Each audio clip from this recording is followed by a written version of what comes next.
On considère la fonction f qui part de l'intervalle fermé 0 plus l'infini vers R, qui a pour tout x associé x plus 3, le tout au carré. Bon, quand on écrit comme ça, ne vous inquiétez pas, c'est comme si f de x là est égal à x plus 3, le tout au carré. Voilà, cette expression, c'est ce que ça veut dire. Maintenant, il faut savoir que le x, on le prend dans l'intervalle fermé en 0 plus infini. Et puis, l'ensemble d'arrivée, c'est R. Donc, ça, c'est le f de x. Maintenant, voici g de x. G de x part de R vers R, qui a pour tout x associé x plus 3 sur racine carrée de x. Donc, ici, c'est comme si on a g de x est égal à x plus 3 sur racine carrée de x. Très bien. Maintenant, on nous dit de calculer g rond f de 1. Avant de calculer g rond f de 1, nous allons déterminer d'abord g rond f de x. Quand on dit g rond f de x, ça veut dire quoi? Vous mettez le g là, vous écrivez g, vous ouvrez une parenthèse, puis vous mettez f de x à l'intérieur. C'est ce que ça signifie. Donc g rond f de x là, vous mettez le g, vous ouvrez une parenthèse et vous mettez f de x à l'intérieur.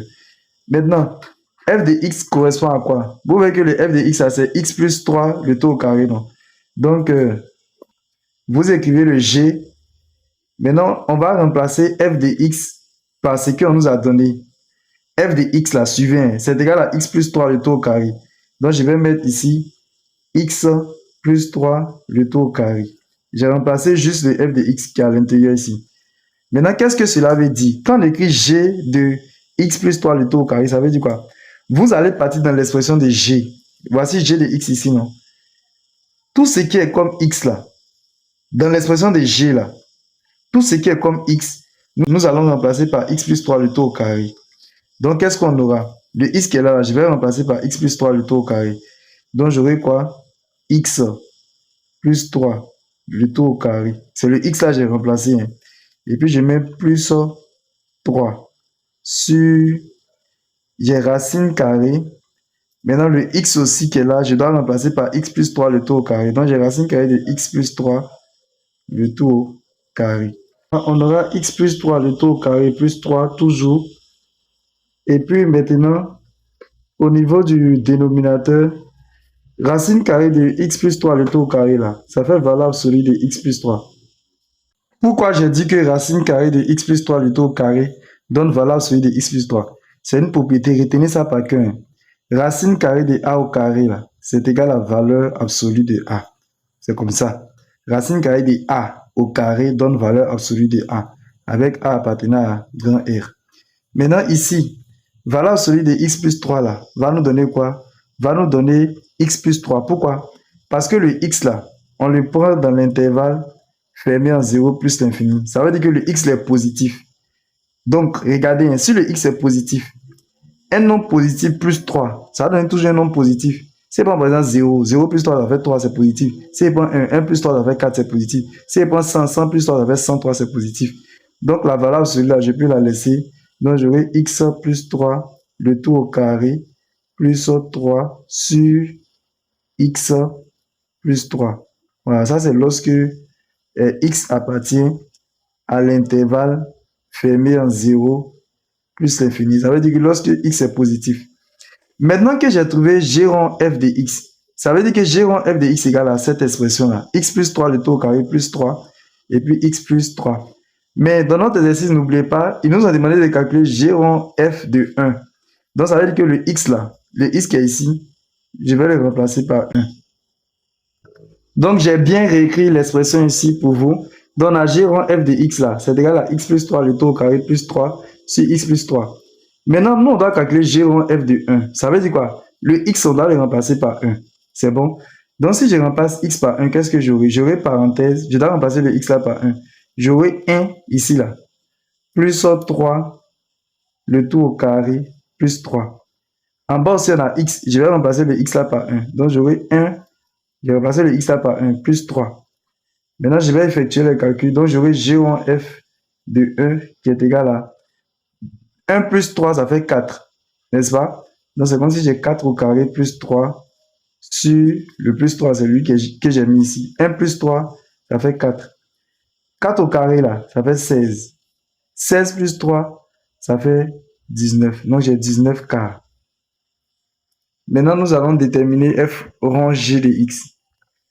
Ok, donc f rond g de x, nous allons donner l'expression explicite. Donc, on écrit f, on met en parenthèse g de x. C'est bon. Maintenant, je vais écrire f en parenthèse. Je vais mettre la valeur de g de x. Or, on sait que g de x est égal à x plus 3 sur racine carrée de x. Donc, je vais remplacer par x plus 3 sur racine carrée de x. C'est g de x, j'ai mis à l'intérieur ici. Maintenant, comme on dit f de tout ça là, dans l'expression de f, voici l'expression de f. Où est l'expression de f? Je vais remplacer le x là par tout ce qui est à l'intérieur ici.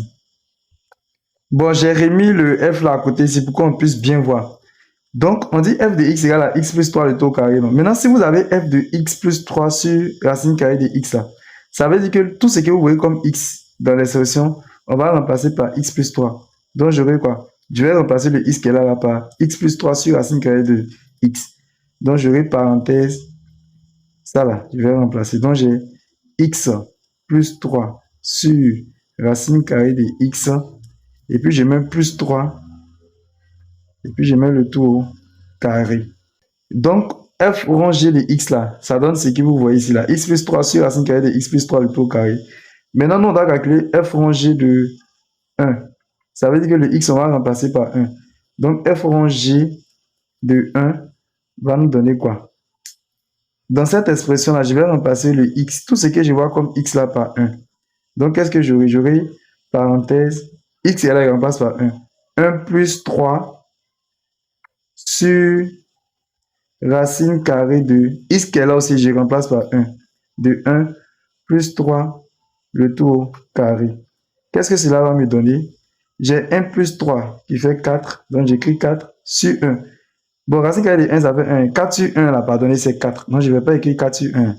Plus 3, le tout au carré. 4 plus 3 nous donne 7. Donc, j'ai 7 au carré. Et 7 au carré nous donne 49. Dans la prochaine vidéo, nous allons répondre à la question 2A, où on nous demande de déterminer l'ensemble des définitions de f rongé, c'est-à-dire D de f rongé. Et ensuite, nous allons déterminer l'ensemble des définitions de G rond f, c'est-à-dire D de G rond f. Moi, c'est Monsieur Soumaro. Voici mon numéro WhatsApp. Pour tous ceux qui veulent intégrer mon groupe WhatsApp ou qui veulent avoir un suivi particulier, écrivez-moi sur mon numéro WhatsApp qui se trouve ici. S'il vous plaît, lorsque vous allez m'écrire, vous me donnez votre nom, vous me donnez votre classe et vous me dites la raison pour laquelle vous m'avez écrit. C'est-à-dire, vous me dites pourquoi vous m'avez écrit. Si vous m'avez écrit pour comprendre quelque chose, si vous m'avez écrit pour intégrer mon groupe WhatsApp, vous le dites. Maintenant, en plus de cela, je vais vous demander de faire quelque chose pour moi. J'ai une chaîne YouTube. Donc, vous pouvez partir sur ma chaîne YouTube. Vous tapez sur YouTube Max, comme c'est écrit avec S.Facile94. Lorsque vous allez taper cela, vous allez voir ma photo, vous vous abonnez. Vous allez voir le mot abonner, vous vous abonnez. Et cela va me permettre, va me donner le courage de pouvoir continuer les vidéos. Je vous remercie. N'oubliez pas de vous abonner aussi, de liker la vidéo, de la partager et de la mettre en favori. Pour toutes vos questions, veuillez les poser dans les commentaires. Merci.